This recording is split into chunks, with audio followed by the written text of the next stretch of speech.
जय हिंद दोस्तों, स्वागत है आप सभी का एक बार फिर से हमारे इस न्यू करंट अफेयर सेशन में। आज के सेशन में हम चर्चा करने वाले हैं कि क्यों भारत का नाम लेकर तालिबान ने पाकिस्तान को धमकी दी है। ये तो हम सभी जानते हैं कि तालिबान और पाकिस्तान के बीच अभी विवाद बढ़ा हुआ है, सीमा को लेकर विवाद चल रहा है और ये टेंशन रिसेंटली और भी ज्यादा बढ़ गई है जब पाकिस्तान के द्वारा अफगानिस्तान के कुछ क्षेत्रों पर हमले किए जाते हैं, जिसके रिटेलिएशन में अफगानिस्तान की ओर से तालिबान की ओर से भी पाकिस्तान पर हमले किए गए। अब गोले बारूद की लड़ाई के साथ साथ बयानबाजी भी जारी है। बातों से भी ये देश एक दूसरे पर हमला करने से नहीं चूक रहे हैं। इसी बीच तालिबान की ओर से पाकिस्तान को भारत का नाम लेकर धमकी दी गई है। इसी पर आज के सेशन में हम चर्चा करने वाले हैं। उससे पहले मेरी आपसे एक छोटी सी रिक्वेस्ट है, अगर आप इस चैनल पर नए हैं तो चैनल को सब्सक्राइब कर लीजिए, वीडियो को लाइक कर दीजिए, क्योंकि जितने लोग भी वीडियोस देखते हैं बहुत कम लोग होते हैं जो चैनल को सब्सक्राइब करते हैं। तो चलिए स्टार्ट करते हैं। अफगानिस्तान और पाकिस्तान के बीच सीमा विवाद एक बड़ा मुद्दा है और हाल ही में ये जो सीमा विवाद है और भी ज्यादा बढ़ गया है। ये मुद्दा और भी ज्यादा बड़ा हो गया है क्योंकि पाकिस्तान की सेना ने अफगानिस्तान के अंदर घुसकर कुछ आतंकवादी ठिकानों पर हमला किया था। उसके बाद जो तालिबान है उसको ये बात बुरी लग गई, तालिबान बहुत ज्यादा भड़क गया था और लगभग 15,000 से ज्यादा जो तालिबानी लड़ाके हैं वो पाकिस्तान की ओर कूच कर चुके थे पाकिस्तान पर हमला करने के लिए। तालिबान ने पाकिस्तान पर हमला कर दिया तथा 19 से ज्यादा जो पाकिस्तान के जवान हैं वो इस अटैक में शहीद भी हो गए थे। अफगानिस्तान पर पाकिस्तान के अटैक के बाद तालिबान का जो रवैया रहा पाकिस्तान के खिलाफ वो भी पाकिस्तान को पसंद नहीं आया। इसी बीच जो शहबाज शरीफ हैं पाकिस्तान के प्रधानमंत्री, उनको कुछ ज्यादा ही जोश आ गया। उन्होंने फ्लो में ये कह डाला कि तालिबान को कुचले बिना पाकिस्तान आगे नहीं बढ़ सकता।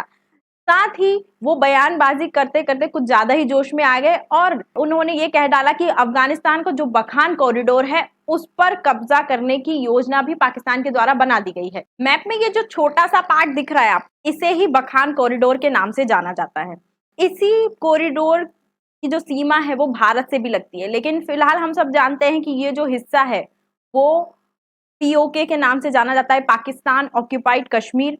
इस पर पाकिस्तान का कब्जा है। यहाँ पर जो आपको पार्ट दिख रहा है यहीं से भारत जो है वो अफगानिस्तान से सीमा साझा करता है। यही बखान कॉरिडोर भारत और अफगानिस्तान को भी जोड़ता है।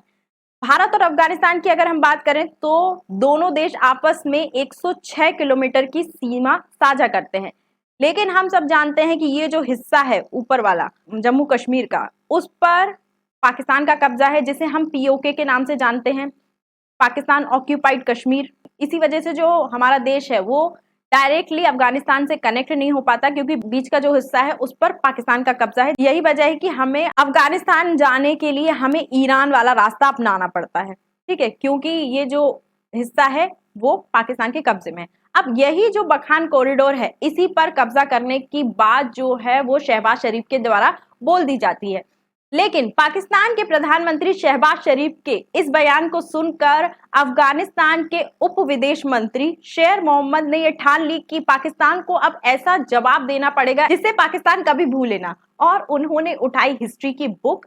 उस हिस्ट्री की बुक में उन्होंने 1971 वाला चैप्टर उठाया। उसमें देखा कि कैसे भारत है उसने पाकिस्तान को हराया था। पाकिस्तान के जो 93,000 सैनिक हैं उनको आत्मसमर्पण करने पर मजबूर कर दिया था।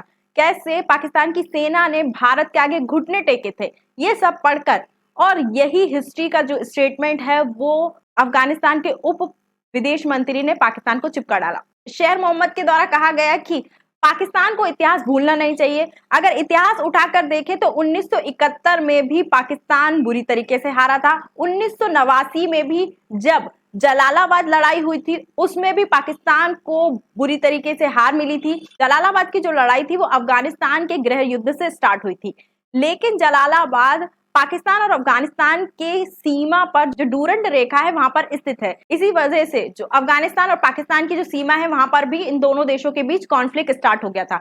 उस कॉन्फ्लिक्ट में भी अफगानिस्तान के द्वारा पाकिस्तान को हराया गया था। कुनार नदी जो कॉन्फ्लिक्ट हुआ था, जो लड़ाई हुई थी, उसमें भी पाकिस्तान को हार का ही सामना करना पड़ा। तो जितनी भी लड़ाइयां लड़ी हैं पाकिस्तानी सेना ने अपने देश से बाहर, उसमें पाकिस्तान को हार का सामना करना पड़ा है। और यही बात अफगानिस्तान के उप विदेश मंत्री ने पाकिस्तान को याद दिला डाली। क्योंकि अगर हम अफगानिस्तान में तालिबान की बात करें तो तालिबान को तो लड़ने का बहुत ज्यादा एक्सपीरियंस है।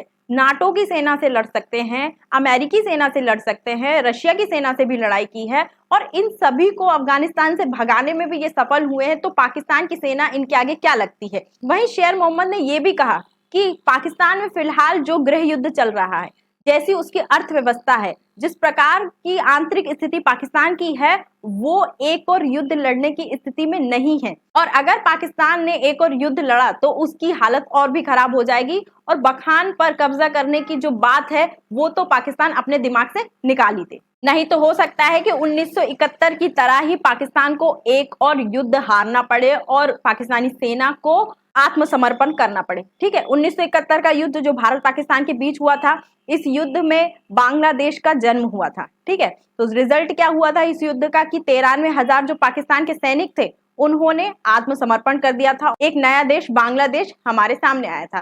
ठीक है, तो यही इतिहास जो है वो तालिबान के उप विदेश मंत्री ने पाकिस्तान को याद दिला दिया है। और अगर हम पाकिस्तान की आंतरिक स्थिति की बात करें तो रिसेंटली पाकिस्तान में जो आतंकवादी घटनाएं वो बहुत ज्यादा बढ़ गई हैं। बलूचिस्तान लिबरेशन आर्मी ने पाकिस्तान में कोहराम मचा के रखा है। रिसेंटली पाकिस्तान में एक पुलवामा जैसा अटैक हुआ, जिस प्रकार का अटैक हमारे देश ने झेला, जिस अटैक में हमारे बहुत सारे जवान शहीद हो गए थे, उसी प्रकार का अटैक रिसेंटली पाकिस्तान में हुआ है, जिसमें पाकिस्तान के ट्रूप से भरी एक बस और एक सिविलियन की जो कार है वो इस अटैक के चपेट में आ गए और लगभग 10 से ज्यादा लोगों की मौत हो गई, 40 से ज्यादा लोग घायल हो गए। तो देखा जाए तो पाकिस्तान के जो आंतरिक हालात हैं वो इतने अच्छे नहीं है कि वो एक और युद्ध झेल पाए। आपकी क्या राय है हमें कमेंट पे लिखकर जरूर बताइए। क्या तालिबान ने सही किया पाकिस्तान को 1971 की याद दिलाकर, और पाकिस्तान तैयार है, क्या वो एक और युद्ध झेल सकता है, तालिबान से युद्ध लड़ सकता है? हमें अपनी राय कमेंट में लिखकर जरूर बताइए। आज के सेशन में इतना ही। आई होप आपको ये वीडियो अच्छी लगी होगी। वीडियो अच्छी लगी है तो चैनल को सब्सक्राइब कर लीजिए, वीडियो को लाइक कर दीजिए